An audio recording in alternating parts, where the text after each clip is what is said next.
Ready? Yeah. All right. Not ready. Hello. Hello. Hi, Gavin. Emily. Senor Gavin McInnes, thank you for being on the show, sir.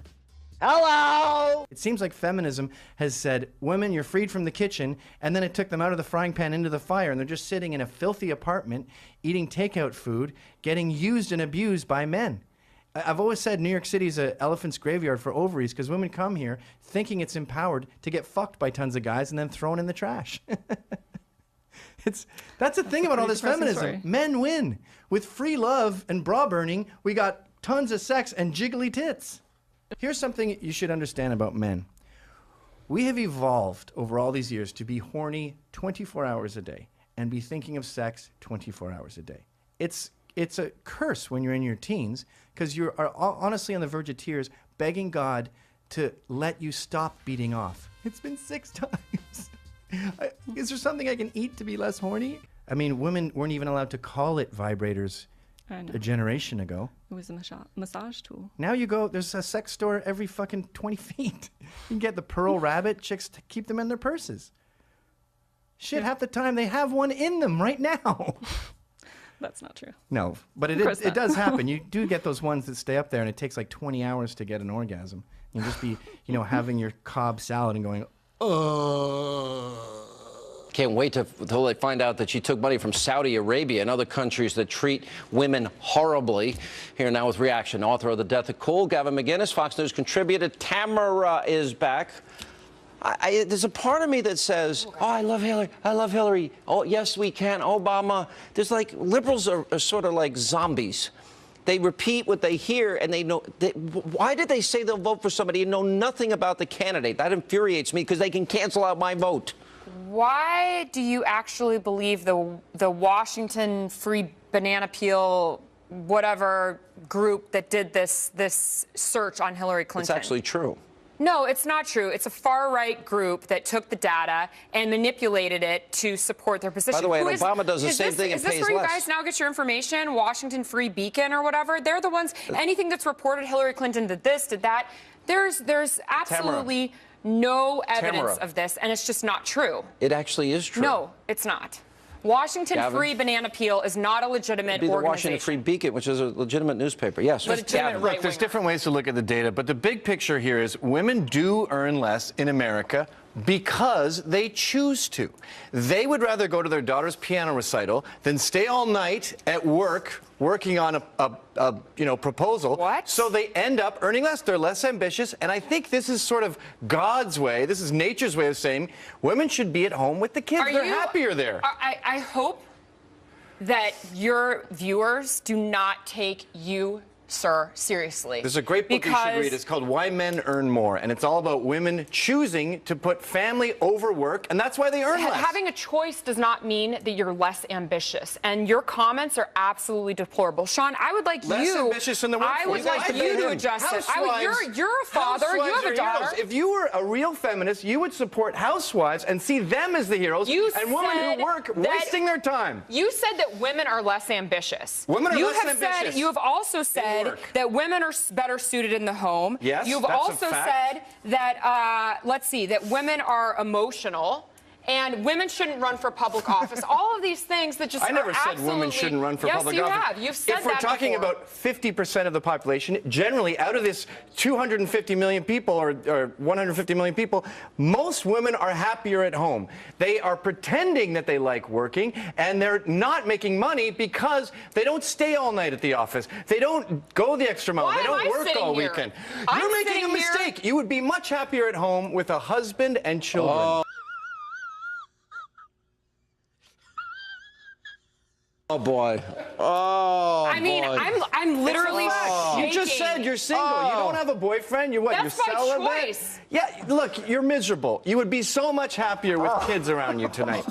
Imagine coming home. Mommy's home. You know what, Gavin? You're not funny. You're not what you do not do anything. I'm trying to make you happy. You do not do anything for the better. Sean, this isn't funny. Feminism has made women miserable. Women were much happier when housewives were glorified. Guess what? I had a choice to be married, and I chose not to. I have a choice to have kids. You made a mistake. We'll give you the last word. Go ahead. I I think that your guest here is doing a disservice to all of the viewers and doing a disservice to America by saying that women, that I need to be married, that I would be happier at home. That you're what, miserably married? Just because just having a ring on. I'm trying to share my joy. You should see my little 2-year-old. Not everybody has the same life pattern as you. I know, okay? it's the fall. And not everybody wants to marry somebody in a bootleg seersucker suit and go home to that. I don't want to go home to that. You don't have to go home to me. Go home to a hunk. Oh, gosh. Jesus. This is absolutely disgusting. And, Sean, you should actually speak up for the viewers today and let them know that your daughter should have a choice. I think women do have a choice. Absolutely, of course. No one's saying that women shouldn't have a choice. Right, when we come back, we need your help. Our question of the day is straight ahead, and I'm sure this will continue. So the reason whites are doing well is because we cheated. Yeah. But if you look at the data of Asians, for example, you will find way more Asian privilege than there is white privilege. Asians make way more money than whites. They're way more educated than whites. They are less likely to experience any kind of crime than whites are. They're less likely to die at work than whites are. I mean, the list goes on. Yeah, they suffer from a different sort of racial stereotyping. Well, they don't suffer. They're kicking our ass. Everything you can say about white privilege is more true with Asian privilege. Asian privilege, I wouldn't call it Asian privilege. Well, it fits all the criteria of white male privilege. What do you mean by that? They get better jobs. They get better educations. No one sees them as threatening. Everything that you can say that whites cheated to get is more prevalent in an Asian society. Okay, let's drop that. I guess it's not going anywhere. I have a thought experiment here. Okay. Imagine, if you don't think, thank you, Gavin, for getting ready for this. If you don't think biology matters, what if this were the reverse? That for the last couple of thousand years, only women fought the wars, and then suddenly in the 21st century we go, you know what? We should let men get involved in the wars, and it's a gender with 50% more muscle mass and a ton more testosterone. So all of a sudden, women are like, whoa. This is weird. This is exactly what's happening in the MMA. If a male fighter has a sex change and fights, the female fighters are like, I don't want to do this. I don't want to do this because it's unfair. Now they're talking about maybe we have to adjust the hormone levels so women and men can fight equally. So that's an interesting way to look at it that perhaps makes no sense whatsoever. Well, in your experiment, if we're going to do that, we'll have to talk to President Hitler, because if women were soldiers for the past 100 years, we would have lost World War II. We probably wouldn't have been embroiled in half as many wars, which is another good point. Women are not naturally war makers as are many men. What about pagan days? All you guys were doing was sacrificing babies and virgins. But, you were horrible with sneaky tactics. But just because women are drafted also doesn't necessarily mean they're going to the front lines in combat. As you know, as Joe pointed out, like there's millions of different roles they can serve in the military. It doesn't mean they have to be combat officers. They can be cheerleaders for the soldiers. The soldiers. They're looking after soldiers' kids, keeping the home nice. But then men could be cheerleaders too, right? Yeah, I suppose. You need someone at the bottom of the pyramid. Exactly. They need those guys at the bottom. I don't even know what that means. I think it's great. I think that, you know what it is? It's like you said, feminists want total equality. This is total equality. Yeah. Sucks. By every metric, men have it worse off. We're more likely to get raped if you include prison. We're more likely to be assaulted. We're more likely to die. We're more likely to commit suicide. And so you're not if you want to come over to our side of it, then get ready for some rough times. I will dispute the rape part, but I will say this. Industrial accidents, true. People who build bridges generally are men, and they often fall off them. I get that. You know, that happens. And war, that happens. So I guess, total equality means there'll be more industrial accidents. More casualties. Right, because you're not as smart or as good looking as women as a whole. Yeah. We are smarter and dumber than women. Yes, that's true. The is much wider. We have a wide variety. You guys are more sort of like a little bit dumb, a little bit smart. We're total morons and geniuses. We have a huge spectrum. Yeah. I like us. We're very underrated as men. Yes. Well, some men are. I don't know what you'd be rated as. Columnist Gavin McInnes, Deirdre Imus, the co-host of Fox and Friends First. Ainsley, who went down upon Panama City Beach, Florida, is here with us for this report. All right, so I lived in Santa Barbara, Isla Vista. It's a 60 retro. You see Santa Barbara.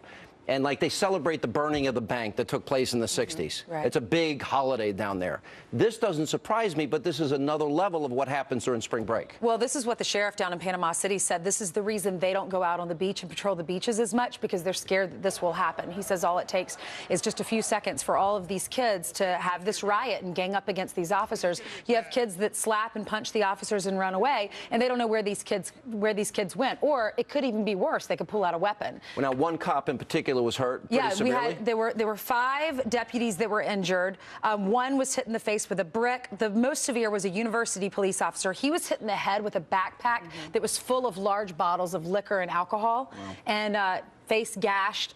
You know, it's very dangerous. Flying rocks, bottles, bricks, street signs, you see that in the video being knocked down, small fires, and officers go in to try to break it up, and then there's a riot. 15,000 kids, Sean. Yeah, and just descending on Santa Barbara, Isla Vista, in that area. Yeah. Oh, that's right around the UC Santa Barbara campus. Exactly, it's most of those kids. You see this. You know, one of the things that kept coming up last week when we were doing this story was, why do parents allow their kids to go? They don't only let them go, they facilitate it. They pay the money to go to Cancun, Florida, in this case, California. Why would parents do that? Well, they're raising brats, and spoiled brats, that is, because, again, and you've been doing great coverage on this. I watched all of it last week, and when you guys cover this, it's amazing. You're right. Would you pay for? I'm not going to pay for my kid to go down to spring break to just drink and do drugs. I'm not. I mean, I don't even drink. You won't even let your kid eat a cheeseburger. So I mean, no, but I also don't drink, and so a lot of that comes from parents. If your parents are sitting home drinking, and a lot of these mothers do party with their kids now. You see this in high school even, and so a lot of these parents, if you look at the parents. They drink with their kids? They smoke pot with their kids? Exactly. Yeah. It's a huge problem now because they want to be the kid's friend rather than be the parent. I agree with you. Well, let's not pretend we can control kids. These are adults, and if they want to sneak off to what is essentially a drunken orgy, then you can pretend you can control them. You can withhold the money, but you work at a gas station 10 shifts. You got enough to go down. I got in a lot of trouble the other day for simply saying a hypothetical scenario. Your son and your daughter, on their own accord, snuck down to what is essentially a drunken orgy. Who are you more worried about? And you're obviously more worried about your daughter. But this has become a sexist thing to say. Well, hang on. I actually have those comments because you created a bit of a firestorm. All weekend long, people have been commenting about it. Let's go back to the video. This was our Audience Edition show on Friday, and this is what Gavin said.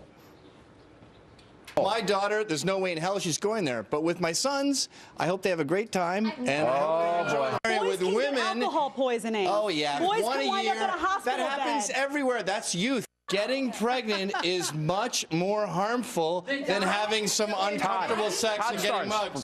The women there are human garbage whose parents don't love them. Nice jacket, Gavin. Where'd you get that? Gavin, that's going to backfire on you because those same guys that are going down to spring break and learning how to do that, they're the ones that are going to date your daughters. Yes. You don't want them to have this type of a reputation. This is the problem with all this big picture talk. Like we're all Stalin and we can control the universe. Spring break is going on, okay? Promiscuous sex is going on. The idea of consensual sex down there is awash. It's a gray area. Now, if a boy... What do you mean by that? When a woman has had 10 beers shotgunned down her throat, then she... So you think it's okay that then it's not rape or sexual assault? And you think it's okay to send your sons down there? That's what's happening. The males are sexually assaulting females. Wait a minute. If a woman chooses to drink all of that, assuming she's making the choice to funnel that beer, and she goes back to this guy's hotel room and they hook up. This is what everyone says. Everyone goes, what about the sons? Your sons are out there raping chicks. First of all, if it's easier for people to think about, focus on the 100-milers that you talked about who come in from out of town. You sent your daughter into an area where people, the dregs of society, are coming in from 100 miles away and preying on these wasted girls. Now, yes, sons are having sex with women that is in a gray area of consensual. That's not great. I'm not bananas about that. But the son doing that is a very unfortunate, gross, sad, pathetic thing. A daughter doing that, oh my God, it's the end of the universe. She can get pregnant. So you say there's a double standard? Or the male there is a double standard. It's called different genitalia. Yeah, Sorry. but the male, where's the male? The male has to impregnate her, Gavin. Of course, but one is worse than the other. You're the one missing stuff. But those are the kind of guys, when I was single, I avoided when I was dating. Yes, because try I didn't want avoiding them them to have... after 14 beers. Well, I wouldn't put myself in that situation. You know what? Because That's what I'm screaming. Because I had a father and a mother that taught me We all not have to do fathers that. and mothers. You know the kind of crazy, stupid stuff we all did as teenagers? I know, but Gavin, it's different now. It's so different now. Yes, that's also my point. These kids grow up with porn. Third base, if any of us saw what third base is today, we would have to wash our eyeballs for a fortnight. Part of it, yes, you say you didn't do that and wouldn't do that, but... All right, let me move on really quick. I went to spring break, but I didn't see what I saw in Panama City and the stories I heard from the police officers happening on the beaches of America. Exactly. I had never seen footage like that. And Right. That's the difference. It's happening. It's It's social happening. media. And the kids don't seem to care. They I'm don't the care only at all. sane person on earth. We have like a minute and a half left. Let me go quickly to the Oscar Pistorius trial. He took the stand today. I want to get your reaction to this. Watch.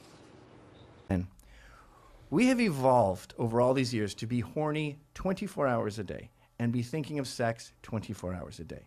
It's a curse when you're in your teens because you are honestly on the verge of tears begging God to let you stop beating off. It's been 6 times.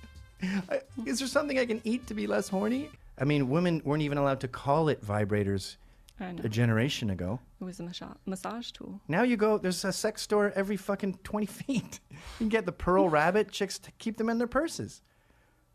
Shit, half the time they have one in them right now. That's not true. No, but it does happen. You do get those ones that stay up there and it takes like 20 hours to get an orgasm. You just be, having your Cobb salad and going, Can't wait till they find out that she took money from Saudi Arabia and other countries that treat women horribly. Here now with reaction, author of The Death of Cool, Gavin McInnes, Fox News contributor. Tamara is back. Ready? All right. Not ready. Hello. Hello. Hi, Gavin. Emily. Senor Gavin McInnes, thank you for being on the show, sir. Hello! It seems like feminism has said, women, you're freed from the kitchen, and then it took them out of the frying pan into the fire, and they're just sitting in a filthy apartment, eating takeout food, getting used and abused by men. I've always said New York City is an elephant's graveyard for ovaries, because women come here thinking it's empowered to get fucked by tons of guys and then thrown in the trash. That's the thing about all this feminism. Story. Men win. With free love and bra burning, we got tons of sex and jiggly tits. Here's something you should understand about men.